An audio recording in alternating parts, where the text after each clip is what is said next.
ሰላም ጤና ይስጥልኝ ተመልካቾቻችን ሰለሞን ሙርጌታ ካሳ ነኝ ሳምንታዩ ቲክቶክ ሰሞኑን በኢቢኤስ ተጀምሯል የዛሬው ፕሮግራም የሚሆነው ስለ ሶስት ጉዳዮች እንጫወታለን አንደኛው ከሳተላይት ጋር የተያያዘ የሞባይል እና የኢንተርኔት ኮኔክሽን ቴክኖሎጂ ነው ከዚህ በፊት የጠቀስኩት ቶፒክ አለ ስታርሊንክ ወይም ደግሞ የኤላን መስክ የስፔስ ተቋም የሆነው የስታርሊንክ የስፔስ ቴሌኮሙኒኬሽን ካምፓኒ ሰሞኑን ደግሞ አናውንስ ያደረገው አዲስ ፈጠራ አለ ወይም ደግሞ ፕሮዳክት አለ እሱን እንጫወታለን ስለ ሮቦቶች እናወራለን በርካታ የሮቦት ቶፒክ ዛሬ እንቃኛለን ነገር ግን ከምንቃኘው ውስጥ አንዱ ደግሞ የሮቦቶች ቦክሻ ወይም ቦክሲንግ በቅርቡ በቻይና ውስጥ እንደሚደረግ ተነግሯል ያለው ሶስተኛ ደግሞ የምንጨዋወተው የበጅ ሃንድ ሄልድ ወይም በእጅ ላይ የምትያዝ ዊንድ ተርባይን ዊንድ ትልልቅ ተርባይን አዳማ ሄዳችሁ ታውቁታላችሁ የመሳሰሉ ላይ ነገር ግን በእጅ የምትያዝ በጣም ትንሽዬ ዊንድ ተርባይን ላፕቶፕንና ስልክን ቻርጅ ማድረግ የሚችል ኃይል ማመንጨት ስለምትችል በጣም ደስ የሚል አይነት የኦፍ ግሪድ የፓወር ቴክኖሎጂ እንቃኛለን ከዝግጅቱ ጋራ መልካም ቆይታ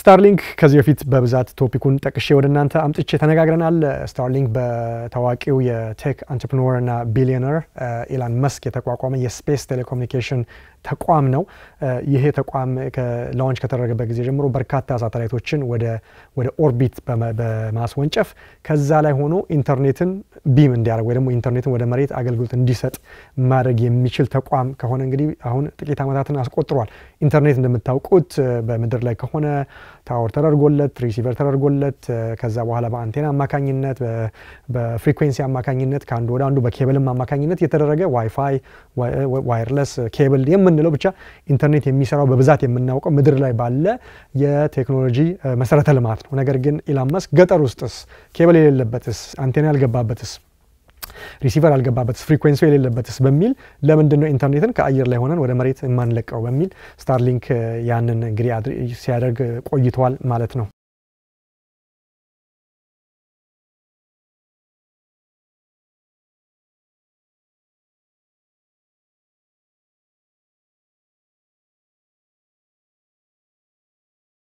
ያዘ እንግዲህ የስታርሊንክ በብዛት ሲሰራ የቆየው በተለይ ኦፍ ግሪድ የምንላቸው የምናውቀው አይነት መሰረተ ልማት የሌለባቸው የዓለማችን ክፍሎች ላይ እነዚህ ሳተላይቶች ኦርቢትን እየተሽከረከሩ ስለሆነ የሚሄዱት ምንም አይነት ቦታ ላይ ኬብል አንቴና የመሳሰለው የሌለበት ላይ ኢንተርኔትን ሰጣለው በሚል በክፍያ ያደርጋል በተለይ እንደዚህ አይነት መሰረተ ልማት የሌለባቸው የአፍሪካ ሀገራት ይሄንን አድቫንቴጅ እየወሰዱ ነው የሚገኙት ናይጄሪያ ኬንያ ሩዋንዳ እና ሌሎችም የተወሰኑ ሀገሮች የዚህ ፕሮግራም ተጠቃሚ ሆነው የኤላን መስክን የስታርሊንክ ሰርቪስ እየተቀበሉ ይገኛል ሰሞኑን አናውንስ የተደረገው ግን ደግሞ ከእንደዚህ ሁሉ ደግሞ ለየት ያለ የሚመስል ነው ምንድነው ኦኬ ኢንተርኔት ነው እየሰጠ ያለው የሳተላይት ኢንተርኔት ይባላል ይሄኛው ነገር ግን ኖ ስልክስ የሚል ደግሞ ተነስቶ ይሄው ተቋም ሰሞኑን አዲስ አናውንስ ያደረገው ነገር አለ D2C ይባላል ዳይሬክት ቱ ሴሉላር የሚባል ነው አሁንም ሴል ታወሮች አሉ ከተማ ላይ የምታዩት ቴሌኮም ተቋማት ሰርቪስ ይሰጡ አንቴና ተደርጎ ሴል ታወሮቹ ከዛ ላይ ነው ሴሉላር የተባለው ሴሉላር ሲግናል በማድረግ ከናንተ ስልክ ጋር ካለው ጋር በመነጋገር ስልክ መደወል ጥሪ መቀበል ቴክስት መላክ የሞባይል ዳታም ካስፈለገ የሞባይል ኢንተርኔት የስልክ ኢንተርኔት መጠቀም የሚቻለው ምድር ላይ ባለ መሰረተ ልማት ነው ነገር ግን የስታርሊንክ ኢንተርኔት ብቻ ከማቀርብ የስልክ ጥሪንና የቴክስት ሜሴጆችን አሁንም ከስፔስ ላይ ሆኜ አገልግሎት ወደ መሬት መልቀቅ መርጨት እችላለሁ በሚል ይሄንኑ ነገር አሳውቋል ምክንያቱም እጅግ በጣም በርካታ ተጠቃሚዎች በአለም ላይ ያሉት አሁን ኢንተርኔት የሚጠቀሙ ብቻ ሳይሆን ስልክ የሚጠቀሙ ስልክን ለኢንተርኔትም ለቴክስትም ለኮል የሚጠቀሙ ናቸው በተለይ ደግሞ በገጠራማ አካባቢ ላይ ያሉ ወገኖች በብዛት የስልክ ፎን ኮል እና ቴክስት እጅግ በጣም ወሳኝ የሆነ ነገር ነው ይሄን ለማድረግ ግን ሄቪ የሆነ ኢንፍራስትራክቸር እና መሰረተ ልማት ያስፈልጋል ብዙ ወጪ አለው ይሄንን ለማስተካከል ይመስላል እንግዲህ በተለይ ሴል ታወርና በጣም በርካታ ነገሮች መሰራት አለበት የስልክ አገልግሎትን በጣም ወደ ጥግ ወይ ወደ ገጠር ወይ እንደዚህ አይነት መሰረተ ልማት ወደ ሌለበት ጋር ለማድረግ መብራትም ይፈልጋል ይያለ ብዙ ነገር አለ ነገር ግን ሰሞኑን ስታርሊንክ አናውንስ ያደረገው ነገር አዲስ የሞባይል ሬቮሉሽን ነው ወይ ደግሞ አብዮት ነው ማለት ነው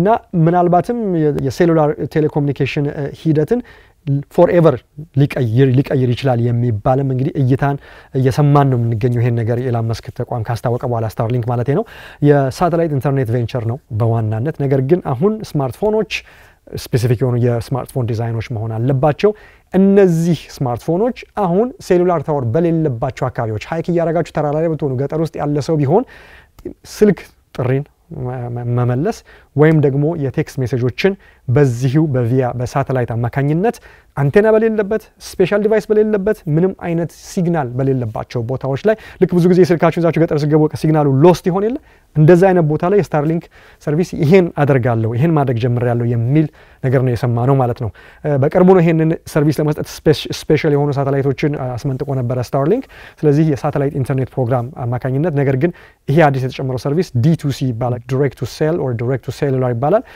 አዲስ የሆነ የሚገርም አይነት አዲስ shift በሞባይል ኔትወርክ ላይ አምጥቷል ማለት ነው ትራዲሽናል ሳተላይት የምናውቃቸው የሳተላይት ፎን አዲስ ነገር አይደለም በነገራችን ፊልም ላይ ታችሁ ኮነ ትልቅ አንቴና መዘው ስፓይዎች ሰላዮች ገጠር ቦታ ላይ ወይም ደግሞ ጦርነት ላይ የሚጠቀሙባቸው የሳተላይት ፎን አለ ያ ግን ስፔሻል የሆነ ሪሌሽንሺፕ ከዛ የስፔሻል የሆነ የሳተላይት ቴሌኮሙኒኬሽን ሰርቪስ እና ስፔሻል የሆነ የሳተላይት ፎን ያስፈልጋል አይታችሁታል ባልኪ ነው አንቴናው መመዘዝ አለበት እንዲህ አለ የሳተላይት ፎን የተለመደ ነው ነገር ግን በትልልቅ የሚሊተሪ ኦፕሬሽን ላይ ለስለላ ስራ ለበመንግስታት ደረጃ እንጂ ማንኛውም ሰው ዝም ብሎ እኔ የሳተላይት ፎን ገዝቼ ተጠቀምኩ ነው የሚላችሁ አትሰሙም ይሄን ለመቀየር ነው እንግዲህ ስታርሊንክ ያደረገው በመትጠቀሙበት ፎን አማካኝነት የሳተላይት ስልክ ልውውጥና ቴክስት መደራረግ ትችላላችሁ የሚል ነው እንግዲህ ወይም ደግሞ LTE እና 4G ኢኔብልድ የሆኑ ስልኮቻችሁ ከሳተላይት ይሄንን ሲግናል መቀበል ይችላሉ ነው እየተባለ ያለው ማለት ነው አሁን እንግዲህ ሰሞኑን አይፎን 14ን ጨምሮ ሳምሰንግ ጋላክሲ S23 ጉግል ፒክሰል 9 እና ተመሳሳይ ሌተስት የሆኑ ዲቫይሶች በአሁን ሰዓት ላይ የስታርሊንክ ሎ ኤርት ኦርቢት ሳተላይቶች ጋር መገናኘት የሚችሉና የዚህ ፕሮግራም ያለበት ቦታ ላይ ካሉና የዚህ ፕሮግራም ሳታፊ የሆነ ኤሪያ ላይ ጂኦግራፊክ ሪጅን ላይ ካሉ ይሄንን ነገር መጠቀም ይቻላል ማለት ነውና ይሄ እንግዲህ ያመጣው ነገር ምንድነው ሞባይል ሲግናል ያላችሁበት ቦታ ምንም ነገር የሌለበት ቦታ ላይ ሁሉ ሲግናል አግኝታችሁ ስልክ መደወል እና ቴክስት ማድረግ የምትችሉበት ሁኔታ ማለት ነው ይሄ እንግዲህ አናውንስ የተደረገው ከጥቂት ቀናት በፊት ነው ይሄንን ነገር ሲደረግ 21 ስፔሻል ሳተላይቶችን ወደ ስፔስ አስመንጥቆ ነው ስታርሊንክ ይሄን ያደረገው 13ቱ ደግሞ ስፔሲፊክሊ ኢኩዊፕድ የዳይሬክት ቱ ሴል ወይ ደግሞ የዳይሬክት ቱ ሴል ሲግናልን መልቀቅ የሚችሉ ኢኩዊፕመንቶች 13ቱ ሳተላይቶች ላይ አካተዋል ማለት ነው እንግዲህ ይሄ አዲስ ሳተላይት እና አዲስ የዳይሬክት ቱ ሴል ወደ ኦርቢት የተላከው ከናሳ ኬኔዲ ስፔስ ሴንተር ሲሆን አዲስ የሆነ የሞባይል ቴሌኮሙኒኬሽን ቴክኖሎጂ እንግዲህ በአዲስ ሁኔታ እየፈጠረ ይገኛል ማለት ነው እንደ ስፔስ ኤክስ አገላለጥ ከሆነ D2C ሳተላይቶች nearly 10 times larger ናቸው any of its competitors በጣም ሰፊ የሆነ በጣም የተቀጣጠሉ ሳተላይቶች ናቸው ማለት ነው ለዚህ ለD2C ፐርፐዝ የተላኩት ስለዚህ ሰፊ ከቨሬጅ በተሽከረከሩ ቁጥር በመድር ላይ ሰፊ የሆነ የሴሉላር ከቨሬጅ መስጠት እንዲችሉ ታስቦ ነው የሆነው ማለት ይሄ ኢኖቬሽን እንግዲህ ዩዘርስ በቅርቡ በጣም አገልግሎቱ እየሰፋ በመጣ ቁጥር ስልክን መደወል ቴክስት መላክ እና አክሰስ ኤሴንሻል ዳታ ሰርቪስ ልክ የኢንተርኔት ዳታ የምንለው የሰርቪስን ኤኒዌር ሆነው ከማውንቴን ይሁን ሸለቆ ይሁን ዝቅተኛ ቦታ ይሁን በረሃ ይሁን በባህር ላይ በጥልቅ የሆነ ውቅያኖስ ላይ በጀልባ ላይ ያለ በመርከብ ላይ ያሉ ይሁን ወይም ደግሞ ዲዛስተር የተፈጠረባቸው ዞኖች ውስጥ ይሁን ወይም ደግሞ እጅግ በጣም በቃ እንዲህ አይነት ነገር አይቶ የማያውቁ ገጠራማ ክፍል ላይ ያሉ ወገኖች ይሁኑ ይሄን አክሰስ የማድረግ ነገር ኢኖቬሽኑ ፕሮቫይድ ያደርጋል ማለት ነው ስለዚህ ምንም አዲስ የሆነ ኤክስትራ ሃርድዌር ሳያስፈልግ እነዚህ የስማርት ስልክ ሪኳየርመንቶች ከተሟሉ ማለት ነው ስለዚህ ስልካችሁ ሲምፕሊ ኮኔክት የሚያደርገው ከዚህ ከሳተላይት ሲግናል ጋር ነው ሮም በሚያደርግ ጊዜ ኔትወርክ ልክ አሁን የሆነ ሀገር ስትሄዱኮ የሆነ አዲስ ኔትወርክ ሲመጣ ዋይፋይ አይደለም እላችሁ የሴሉላር ይሄ ኔትወርክ አለ ይላችኋል ልክ እንደዛ ሁሉ ሳተላይቱ አቬይላብል ከሆነ ኮኔክሽኑ ያንን ኔትወርክ በማድረግ በዛ አማካኝነት ማግኘት ይቻላል ነው ቴክኖሎጂ ከዚህ ቴክኖሎጂ ጀርባ ያለው ነገር በጣም የሚገርም ኢንጂነሪንግ ቴሌኮሙኒኬሽን ኢንጂነሪንግ እና ብቃት የተካተተበት ነው ሳተላይቶቹ ኢኖድ ቢ የሚባል ሞደም ተያይዝ አካተው ነው በኦርቢት ላይ የሚሽከረከሩት እነዚህ ሞደሞች እንግዲህ ልክ ምድር ላይ እንደተተከሉ በብረት ተደርጎ እንደተተከሉ የሴሉላር ታወሮች ያገለግላሉ ማለት ነው አስቡት እንግዲህ በሳተላይት ላይ የተገጠመው ኢቢኖድ ሞደሞቹ ማለት ስለዚህ ስልካችሁ ከዚህ ሲግናል ጋር ኮኔክት ሲያደርግ ልክ በእንድር ላይ ካለ የሌላ የቴሌኮም ፕሮቫይደር የሴሉላር ታወር ጋር እንደተያያዘ እንደተገናኘ አድርጎ ልክ እንደ ኔትወርክ ፓርትነር አድርጎ ነው ትሪት የሚያደርገው ማለት ነው ዋናው ዲፍረንስ ግን ኔትወርኩ ወደ ግራውንድ ሳይሆን የሚመጣው ቀጥታ ወደ ከስልካችሁ ጋር ነው ኮኔክት የሚያደርገው ማለት ነው። ስለዚህ ኦርቢትን ፎሎ ያደርጋል ኮንስታንትሊ ሙቪንግ አክሮስ ደ ስካይ። ስለዚህ ክሬቲንግ ሞባይል ኮቨሬጅ ዌር ነን ኤግዚስትድ ቢፎር ያንን ሴሉላር ሲግናል እየሰጠ ከዚህ በፊት ወይ ደግሞ ምድር ላይ ያለ የአንቴና ሴሉላር ታወሮች የሌሉበት ቦታን ኮቨሬጅ መስጠት የሚችልበት ብቃት አለው ማለት ነው። ይሄ የኮንቪኒየንስ ጉዳይ ብቻ አይደለም፣ ፖቴንሻል ላይፍ ሴቨር ነው። በተራራ ላይ በጣም በማይመች ቦታ ላይ ሰው ካለ መደወል የሚችልበት አክሰስ ይኖረዋል ማለት ነው። እንዲሁም ደግሞ ገበሬዎች፣ አርሶ አደሮች፣ ወገኖች በጣም ይሄ ነገር ቢኖራቸው ላይፋቸው ሊቀየር የሚችሉ ህብረተሰቦች ሁሉ ይሄን ማግኘት የሚችሉበት፣ ሃይከሮች ማውንቴን ላይ ሆነው ሎስት ቢሆኑ ሊሞቱ የሚችሉበት ሁኔታ ባለበት ሁኔታ ላይ ካለመደወል እና ኮምፕሊትሊ ዲስኮኔክትድ ከመሆን የተነሳ ነገር ግን ይሄን ማድረግ ይቻላል። ሲምፕል ስልክ የመደወል ብቃት የሌላቸው ኮሚኒቲዎች በናቹራል ዲዛስተር በተለያየ አይነት ጉዳይ ብዙ ጉዳት የሚደርስባቸው ሁኔታ አለና ይሄን ሁሉ ነገር ሊቀየር የሚችል ነው እንግዲህ ዳይሬክት ቱ ሴል ሰርቪስ ማለት ነው። ስለዚህ በጣም ወሳኝ የሆነ ነገር እንደሆነ ይጠበቃል ማለት ነው። አሁን ላይ ይሄ ነገር ተግባራዊ ሆኗል። ነገር ግን ተግባራዊ ሆነውና ሰዎች እንዲጠቀሙበት የተፈቀደው ከአንድ የኔትወርክ ፕሮቫይደር ጋር ነው፣ ከአንድ የቴሌኮም ካምፓኒ ጋር ነው። ቲ-ሞባይል ይሰኛል። በአሜሪካን ሀገር ነው የሚገኘው። ስለዚህ ቲ-ሞባይል የሚባለው የኔትወርክ ፕሮቫይደር ከስታርሊንክ ፓርትነር በማድረግ ሰዎች የሳተላይት ሲግናል የሴሉላር ሲግናል ሲያስፈልጋቸው ስልካቸውን ተጠቅመው እዚህን ሰርቪስ መጠቀም የሚችሉበት ነው። ስለዚህ ሰርቪስ ሰፖርት ኤልቲኢ ኬፓብል ስማርትፎንስ ግን ሰርቴን ሞዴል ቅድም ያልኳቸውን አይነት ሞዴሎች ነው እንግዲህ የሚያደርገውና ሞር ስልኮችን ደግሞ እንዲካተቱ ለማድረግ እየተሰራ እንደሚገኝ ተነግሯል። የአንድሮይድ ኦፕሬቲንግ ሲስተም ሮል አውት አልተደረገም ለጊዜው፣ ነገር ግን በአይኦኤስ ነው የተጀመረው። ይሄ ግን በቅርቡ እንደሚጀመር ነው የሚነገረው። ፕራይሲንግም አልተነገረም። እንግዲህ ያው ነፃ አይሆንም እንደምትገምቱት። ስለዚህ ፕራይሲንጉም አናውንስ አልተደረገም። ነገር ግን ሰርቪሱ ሮል አውት ተደርጎ ሁሉም ሰው ኮሜርሻሊ አቬይላብል በሚሆንበት ጊዜ ሞር ዲቴሎች እናውቃለን። ስለዚህ ቴክስቶችን፣ ስልኮችን እና የመሳሰሉትን እንዲሁም ደግሞ የዳታ ሰርቪሶችን ብሮድባንድ ዳታ ሰርቪሶችን ማግኘት የሚቻልበት ሁኔታ ባላችሁበት ሰፈር አካባቢና ሴሉላር ታወር የለም ወይ ስልካችሁ እንደዚህ ያታችሁ የምትዞሩበት አይሆንም ማለት ነው። እንግዲህ ስታርሊንክ ኔትወርኩ ባደገ ቁጥር ደግሞ ኢንክሉድ ማድረግ የሚፈልገው ላንድ በጣም ሪሞት የሆነ ላንድን፣ ሌኮችን፣ ኦሽኖችን፣ ኮስታል ዋተሮችን በማድረግ ሞባይል ዴድ ዞን የሚባሉት በቃ እዚያ ሲግናል የሚባል ነገር የለም የሚባሉ ቦታዎችን በዚህ አይነት ከቨሬጅ ለማድረግ ይታሰባል ማለት ነው። እንግዲህ ስለዚህ አሁን ላይ በአሜሪካን ሀገር ከቲ-ሞባይል ጋር ነው ፓይለት ወይ የሙከራ ስርጭቱ እየተጀመረ ያለው። ወርልድ ዋይድ አቬይላብል የሚሆንበት ጊዜ በቅርብ እንደሚሆን ይጠበቃል ማለት ነው። እንግዲህ አስቡት ይሄ ነገር ወርልድ ዋይድ ሆኖ ኢትዮጵያ መጥቶ በጣም ስልክ ማግኘት፣ ስልክ መደወል፣ ቴክስት መላክ የተቸገሩ ገጠር ውስጥ ያሉ ወገኖቻችንን ከበር ማድረግ የሚችልበት እድል ቢፈጠር እንደው ምን ያህል ግሩም እንደሆነ አስቡት። ኦፍ ግሪድ የምንላቸው ኮምፕሊትሊ ከከተሜነት ተላቀው በፍጹም ዲስኮኔክትድ ሆነው ላይፋቸውን እንኳን በጣም ቻሌንጅ የሆነባቸውን ወገኖቻችንን፣ አርሶ አደሮቻችንን የጤና ጉዳይ በዚህ የተነሳ የተበደለውን ታማሚ ወገኖቻችንን በገጠር ያሉትን ቤዚክ ሰርቪስ መስጠት በዚህ ቢቻል አስቡት ምን ያህል ጌም ቼንጀር እንደሚሆን። እንግዲህ አይ ሆፕ ያሀፕን ያደርጋል ብለን እንጠብቃለን።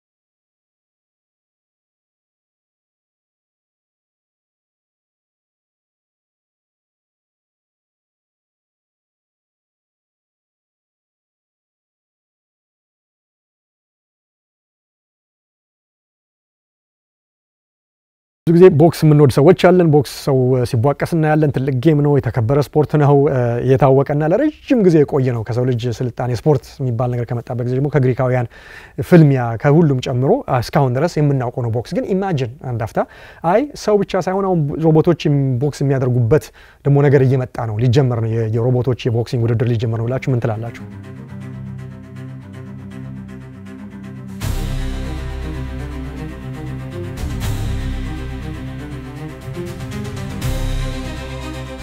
ያ ደግሞ ሳይንስ ፊክሽን ሳይሆን በቅርቡ ሊሆን ያለ ነገር እንደሆነ እሱን ነው ማጫወታችሁ።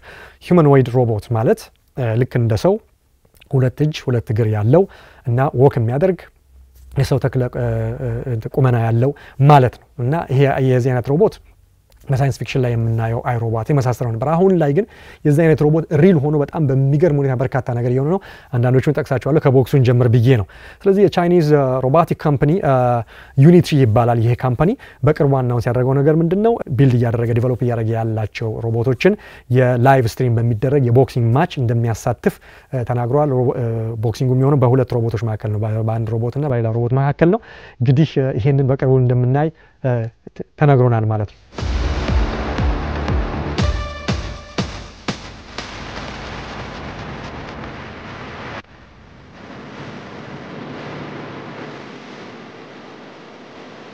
ይሄ የሮቦቶች ቡቅሻ የሚጠበቀው በሚቀጥለው ጥቂት ወራት ውስጥ በአንድ ወር ወይ እንደዚህ ውስጥ እንደሆነ ነው ዜናው የሚናገረው። በጣም በርካታ ዲቴል የተሰጠ የለም። ነገር ግን ይሄንን ለማሳየት የሙከራ ቪዲዮ ተለቋል። ይሄ ቪዲዮ እዚህ ጋር በአኒሜትድ የሆነ በኮምፒውተር ጀነሬት የተደረገ ሳይሆን እውነተኛ የሆኑ ሮቦቶች የሚያደርጉት የቦክስ ሙከራ ነው።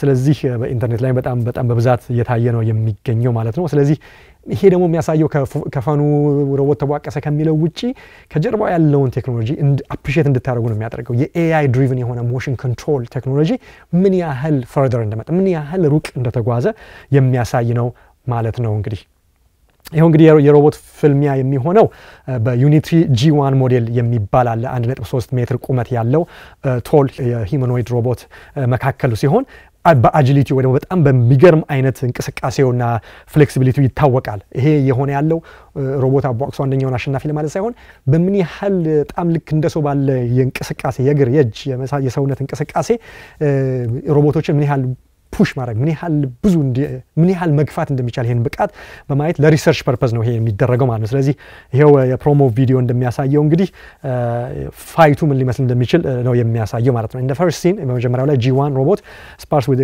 የሂውመን ኦፖነንት ጋር ታያላችሁ። ነገር ግን የሮቦቶቹ ሙቭመንት ሞር ሪጂድ እና ስላጊሽ ቢመስልም ከሰው ጋር ሲወዳደር፣ ነገር ግን ከወደቀም በኋላ ከተንገዳገደም በኋላ ሪከቨር የሚያደርግበት ሁኔታ በጣም ወይ ደግሞ ናክዳውን ከሆነ በኋላ ራሱን የሚያነሳበት ሁኔታ በጣም የሚያስገርም። ስለዚህ ይሄው G1 የተባለው ሮቦት ያው ስትራግል ሲያረግታ ያላችሁ በሂውመን ላይክ ፍሉዲቲ ልክ አንድ ሰው ቦክስ ላይ ያለ በሚኖረው ፍልሚያና ትግልና ያ ሽኩቻ ማለት ነው። ስለዚህ ኢንቬሲቭ የሆነ ማኑቨር አለው። ባላንስ ሪከቨሪው በጣም የሚገርም ነው። ግን የሚያሳየው ያው ክሊርሊ ሶስ ያንን ነገር የምናይበት ሁኔታ ነው። ሁለተኛ ሲን አለው ይሄው ቪዲዮ ላይ የሚያሳየው ደግሞ በጣም በሚገርም አይነት ሁኔታ ሮቦቶች ዳክ እያደረጉ ነው አጌንስት ዋን እና በስነ ስርዓት ሁለት ሰው ሲፋለም ያለውን አይነት ነገር ሁሉ የሚያሳይ ነገር አለው። ኢንትረስቲንግሊ ይሄው ሮቦት እንግዲህ የሚያሳየው በመሃል ደግሞ ስሊክ የሆነ የኩንግ ፉ ስታይል ሙቭ ሲያደርግም ታያላችሁና ይሄ የሮቦቱን ብቃት ለማሳየት ነው የሙቭመንቱን ብቃት ለማሳየት ነውና ዩኒትሪ የተባለው ተቋም እንግዲህ በዚህ ሂደት ውስጥ ማሳየት የሚፈልገው ለሪሰርች ፐርፐዝ ሮቦቶቹ ምን ያህል ገፍቶ ምን ያህል ብቃት ያለው ሮቦት እየገነባ እንዳለና ይሄም ነገር በርካታ የሆነ ዲግሪ ኦፍ ስታይል ይባላል ወይ ሙቭመንት ያንን ማድረግ የሚችልበት ሌቭል ላይ እንደደረሰ በኤአይም በታገዘ ሁኔታ የሚያሳይ ነው ማለት ነው። እንግዲህ ቦክሱ ከመጣ በኋላ እንግዲህ እውነተኛውን ቦክስ ሲለቀቅ አብረን የምናየው ይሆናል።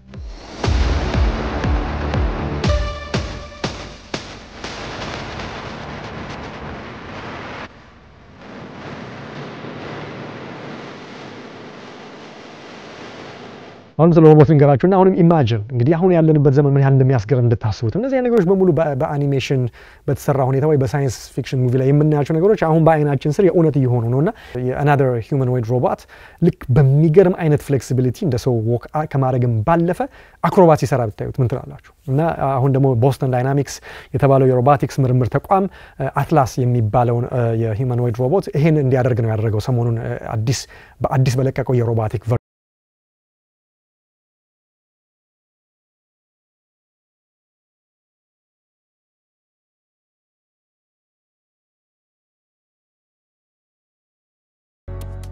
ስለ አትላስ በርካታ ጊዜ ነግሬያቸዋለሁ። አናጺ ሲያግዝ የኮንስትራክሽን ቃስ ያመላልስ ከትልቅ ስቴፕ ላይ ዘሎ ሲወርድ ሱሱን ሁሉ አሳይቻችኋለሁ። ይሄኛው ግን የዚህኛው አትላስ አሁን ደግሞ ሰሞኑን ሪሊዝ የተደረገው ቨርዥን ግን በጣም የሚገርመው ፍሌክሲቢሊቲው ነው። እጅግ በጣም የሰው በሚመስል ሁኔታ የሚያደርገው እንቅስቃሴ እውነት አይመስልም፣ አስገራሚ ነው።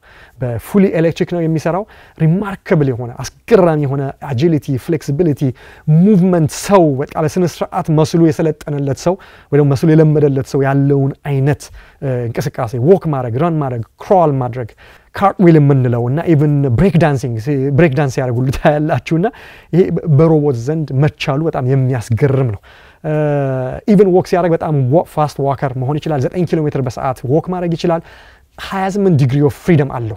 ዲግሪ ኦፍ ፍሪደም ነው የፍሌክሲቢሊቲ አይነቶች ናቸውና በጣም በሚገርም ሁኔታ ኮምፕሌክስ የሆኑ ማኑቨሮችን የመስል እንቅስቃሴዎችን ማድረግ ሃንድ ስታንድን ጨምሮ በእጅ መቆምን ጨምሮ እንዲሁም ፎርዋርድ ሮልን ማድረግ ጨምሮ ማድረግ የሚችልበት ፍሌክሲቢሊቲ የተካተተለት አስገራሚ ሮቦት ነው አትላስ ሮቦት ማለት ነው። እንዲሁም ደግሞ በላዩ ላይ የተከተመለት የተለያየ ራዳር እና የሴንሰር ሲስተም ላይዳር ሲስተም የስቴሪዮ ቪዥን ሴንሰሮች ስላሉት አትላስ ናቪጌት ማድረግ ይችላል። በጣም የማይመች ሁኔታውን ኢንዲሬክት ያልሆኑ አካሄዶችን መሰናክል ቢቀመጥለትና የማይመች ኢንቫይሮንመንት እንኳን ቢሰጠው በሃይ አዌርነስ ይህን ናቪጌት አድርጎ ራሱን በስነ ስርዓት ማንቀሳቀስ ይችላል ማለት ነው።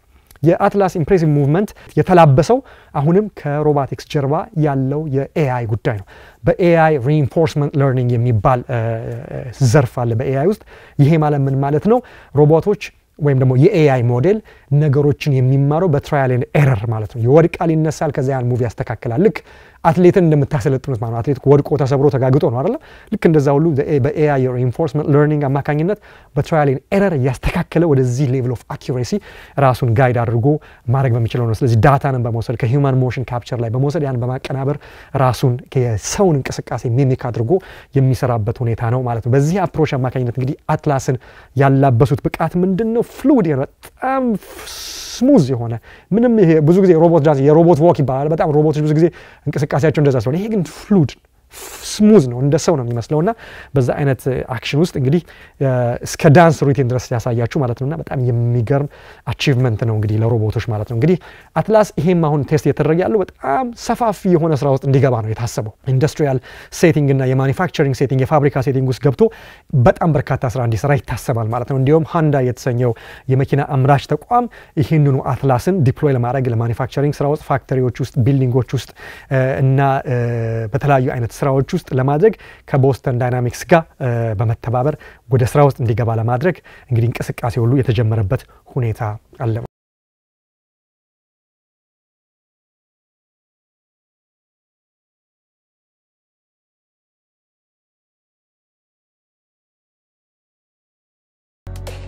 አሁንም ስለ አንድ ሮቦት ልንገራችሁ ወደሚቀጥለው ቶፒክ ከመሄዳችን በፊት። ይሄም ደግሞ ወደ ቻይና ነው። ኤክስፔንግ የሚባል የኦቶሞቲቭ ግሩፕ አለ። ስለዚህ ተቋም ብዙ ጊዜ ዱባይ በሄድኩ ጊዜ የሰራውን የፍላይንግ ካር የፍላይንግ ድሮን የመሳሰለውን የሰራውን ስራዎች ከዚህ በፊት ስለዚህ ተቋም ብዙ ከቨር አድርጌላችኋለሁ።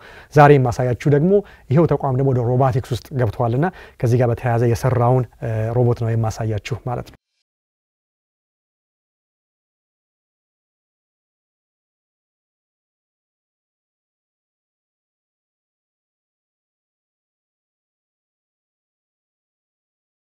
ከዚህ በፊት ስለ ሮቦት እንደዚህ ስነግራችሁ አሁን ቅድም የነገርኳችሁ ከዚህ በፊትም ቴስላ አሁን ኤክስፔንግ የመኪና አምራች ተቋም ስለሆነ ቴስላም ኦፕቲመስ የሚባል በሁለት እግሩ እና ሁለት እጅ ያለው የሂውማኖይድ ሮቦት ስራ ውስጥ እንደገባና ያም የሰራውን ነገር ሙከራውን ወይም ተግባራዊ ነገሩን አሳይቻችሁ ነበር።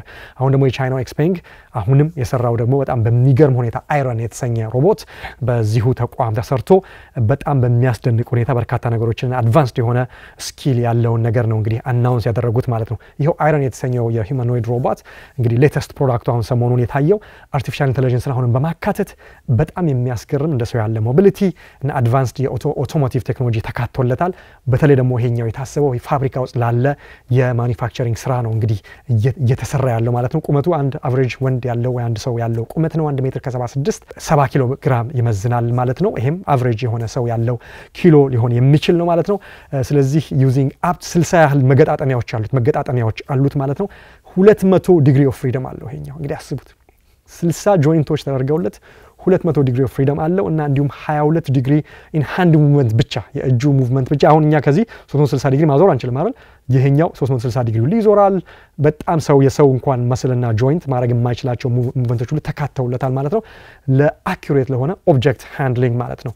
በውስጡ የተገጠመለት ይሄው ቺፕ እንግዲህ በዚሁ በኤክስፔንግ ተቋም የተሰራ ነው። በዚህ ሮቦት ውስጥ የተገጠመው የኤአይ ቺፕ ይሄን ሁሉ ማድረግ የሚችልበት 3 ትሪሊየን ኦፕሬሽን ፐር ሰከንድ ማከናወን ይችላል። ቶፕስ ይባላል በመጻፍ ቃሉ። ይሄ ማለት እንግዲህ አንድ ኤኒ ሱፐር ኮምፒውተር ያለውን ፐርፎርማንስ ሌቭል በአንዱ ኮምፒውተር ውስጥ አለ ማለት። ስለዚህ ፓወርፉል የሆነ ኢንጂንም ከበስተጀርባው አለው። እንዲሁም ደግሞ ቪዥኑ በጣም የሚገርመው ልክ አሁን እኛ ቪዥን ሲባል ያው 180 ዲግሪ እያለ ይዞራል። 360 ዲግሪ የሚባለው አንድ ሰው ቪዥን ያለው በሙሉ ማየት ቢችል ነው።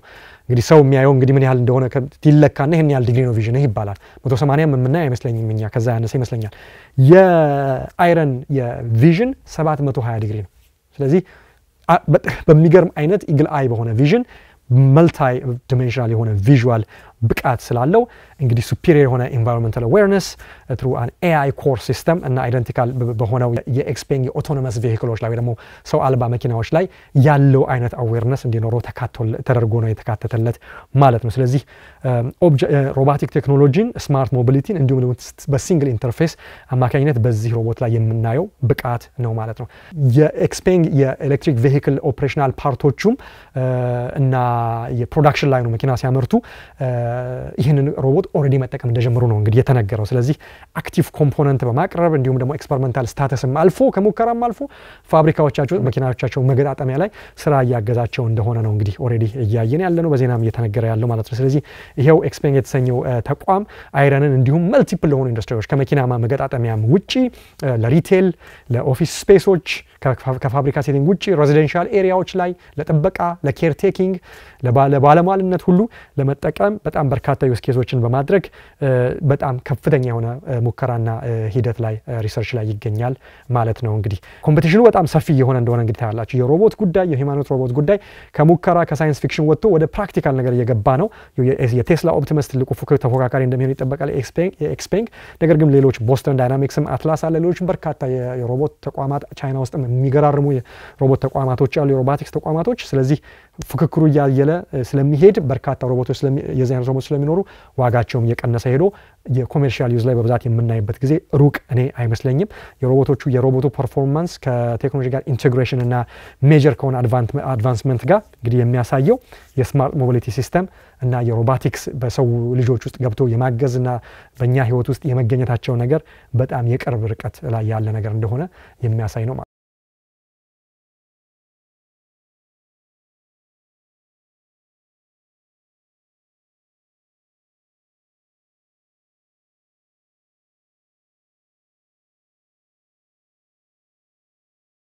ስልካችን ላይ ስማርትፎናችን ላይ ላፕቶፖቻችን ላይ በጣም አታች ስለሆነ መብራት እንኳን ሲጠፋ ቻርጅ ካላደረገን በጣም እንጨነቃለን። እንኳን መብራት የሌለበት ቦታ ላይ ብንሄድስና ቻርጀር ባይኖርስ የሚለው ሐሳብ ይቀርና ማለት ነው።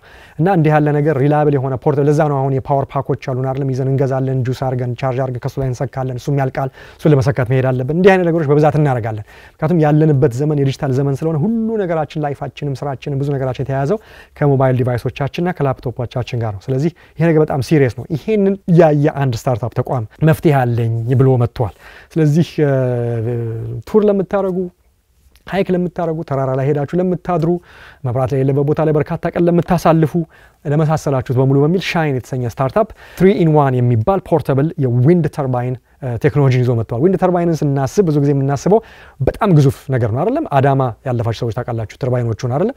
በጣም ግዙፍ ናቸው። ብሌዱ ቁመቱ 100 ምናምን ሜትር ሊሆን ይችላል።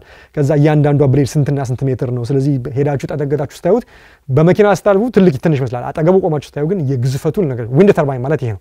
ስለዚህ ያ ተሽከርክሮ ከዛ እሱ ወደ ጄኔሬተር ወደ ታች ወርዶ ዲናሞ ተሽከርክሮ ነው ኤሌክትሪክ ጄኔሬተር የሚሆነው። ከዛ መብራት የሚመነጭ ኤሌክትሪክ የሚመነጭ ማለት ነው። እቺን ነገር በእጃቸው ላይ ማስቀመጥ የሚል ተቋም ነው የመጣው። እንግዲህ በጣም የሚገርም ቴክኖሎጂ ነው። ስለዚህ እቺ ፖርታብል የሆነች በጣም ትንሽዬ ስታጣጥፏት 1 ሊትር የሚይዝ የውሃ ጠርሙስ ፕላስቲክ ጠርሙስን የምታክል ነገር ስትዘረጋጋ ደግሞ ከነማቆሚያው ከነምኗ ትንሽ ቁመት ያላትን ነገር ነው እንግዲህ ያመጣው። ስለዚህ ሪኒዌብል ነው፣ ምንም አይነት ኤሌክትሪክ ሶርስ አያስፈልግም። እሷን ዘረጋግታችሁ በቂ የሆነ ነፋስ እስካገኛችሁ ድረስ ኢነፍ ኤሌክትሪሲቲ ጄነሬት አድርጋ ስልካችሁን በ17 ደቂቃ ሙሉ ቻርጅ ማድረግ፣ ላፕቶፓችሁን ደግሞ እስከ 2 ሰዓት ድረስ ቻርጅ ማድረግ የሚችልበትን ለኢመርጀንሲ ፐርፐዝ ኤሌክትሪክ ነገርን ሌሎችም ነገሮችን መጠቀም የምትችሉበትን ነገር ነው ያመጣው ማለት ነውና ፎልድ ማድረግ ይችላል። ኮምፓክት ሳይዝ ነው የሚሆነው። ቅድም እንዳልኳችሁ 1 ሊትር ቦትል በሚያክል ነገር ስለምትሆን ትንሽ ቦርሳ ውስጥ ይዛችሁ መንቀሳቀስ ይችላላችሁ። አብሮት ደግሞ የመጣ ወደ ባትሪው የሚቀየረው እሱ ደግሞ ትንሽዬ ፓክ ያለው በፓክ ላይ መያዝ የሚችል አይነት ነውና 1.3 ኪሎ ግራም ነው የሚመዝነው። ስለዚህ በጣም ኢዚ ኮንቪኒየንት ለጉዞም ለሞቢሊቲም እየተንቀሳቀሳችሁ ላላችሁት ማለት ነው። እንዲሁም ደግሞ የተርባይን እቺ ትንሿ ተርባይን ዌዘር ሲልድ ነች ወይ ደግሞ ከዌዘር ፕሩፍ ነች ማለት ነው። ስለዚህ IP54 የሚባል ስታንዳርድ አለ። በውሃና በተለያየ ነገር በነፋስ እንዳትጎዳ ተደርጋ የተሰራ። ስለዚህ ለአውትዶር ፐርፐዝ እና ኮንዲሽን ተብላ ዲዛይን የተደረገች ነች ማለት ነው። ስለዚህ 60 ሴንቲሜትር ኮምፖዚት ሪኢንፎርስድ ብሌዶች አሉት። ስለዚህ በጣም ስትሮንግ የሆነ ነገር ነው። ስለዚህ ከ1.8 ሃይ ታወር ማውንት 1.8 ሜትር የአንድ ሰው ቁመት ማለት ነው የሚዘረጋጋ ታወር ላይ ነው የምትገጠመው። ይሄን ካደረጋችሁ በጣም በሚገርም ሁኔታ ኢንቴግሬትድ በሆነ ሁኔታ ስራ ይሰራል። ስለዚህ ይሄው ተርባይን ዊንድ ተርባይን አላይን የሚያደርገው ደግሞ ከዊንድ ጋር ነው። ራሱን ተከትሎ ንፋስ ወደ ነፈሰበት ራሱን ማድረግ የሚችልበት ነው። ስለዚህ ጥሩ ንፋስ ካገኘ ማለትም እስከ 45 ኪሎ ሜትር በሰዓት 45 ኪሎሜትርስ ፐር አወር ዊንድ ካገኘ 50 ዋት ኦፍ ፓወር ያህል ማመንጨት ይችላል ማለት ነው። ቅድም እንዳልኳችሁ ይሄ ፓወር ትንሽ ፓወር አይደለም ማለቴ በዚህ ለምታክል ነገር ማለት ነው ከነፋስ ላይ ኤሌክትሪክ መዝገን ማለት ነው አይደለም። ስለዚህ 50 ዋት ማለት ምን ማለት ነው? አንድን ስማርትፎን በ17 ደቂቃ ውስጥ ቻርጅ ማድረግ የሚችልበት ወይም ደግሞ አንድን ላፕቶፕ በ2 ሰዓት ውስጥ ቻርጅ ማድረግ የሚችልበት ማለት ነው።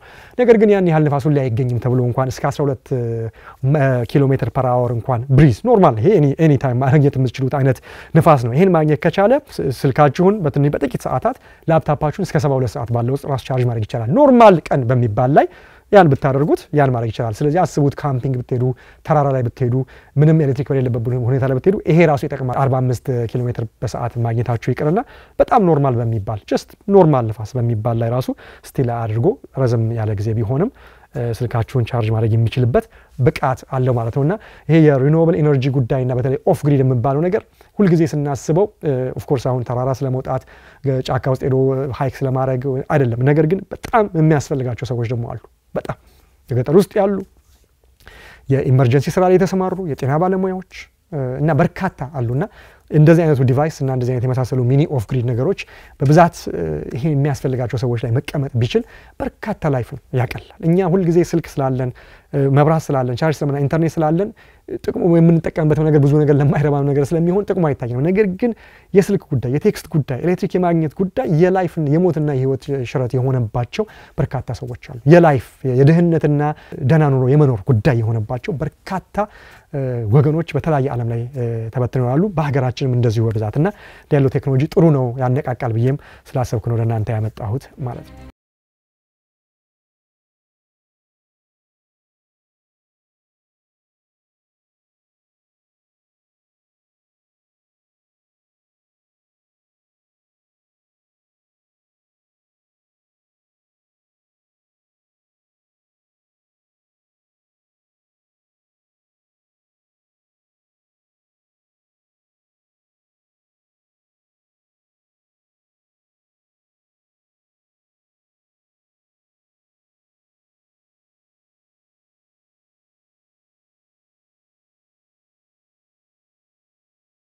ቻችን የአዲሱ ምዕራፍ 28 የመክፈቻ ፕሮግራም ይሄን ይመስል ነበር። ስለ ስፔስ ሴሉላር ኔትወርክ ስታርሊንክ ተጫዋውተናል። ስለ ተለያዩ አስገራሚ ሮቦቶች ደግሞ ተወያይተናል። እንዲሁም ደግሞ ስለ እጅ ላይ ፖርተብል ስለሆነች ዊንድ ተርባይን ተነጋግረናል። አንድ ስልክን እስከ 17 ደቂቃ ቻርጅ ማድረግ የሚቻል ከነፋስ ላይ በተዘገነ ኤሌክትሪክ ማለት ነው። ምንም ኤሌክትሪክ ምንም በሌለበት ምድረ በዳ እንዲህ አይነት ነገር ማድረግ የምትችሉበትን ይሄንን ግሩም የሆነ ቴክኖሎጂ ለመነቃቃትም ኢንስፓየርድ እንድንሆንም ወደ እናንተ አምጥቻለሁ። በዝግጅቱ እንደተደሰታችሁ አዳዲስ ነገር እንደጨበጣችሁ ተስፋ አደርጋለሁኝ። እንደተለመደው አስተያየቶቻችሁን ጻፉልኝ፣ ይደርሰኛል። በስክሪን ላይ ባሉት አድራሻዎች ታገኙኛላችሁ። በሚቀጥለው ሳምንት እና በሁለት ተከታታይ ፕሮግራም ደግሞ ለየት ያለ ፕሮግራም አቀርብላችኋለሁ። ስለ ኒውዮርክ የመሬት ውስጥ የባቡር ሲስተም በሁለት ክፍል አድርጌ ዝግጅቶችን ግሩም የሆነ ዝግጅት አስቃኛችኋለሁ። ሳምንት እስከምንገናኝ ቸር ሰንብቱ።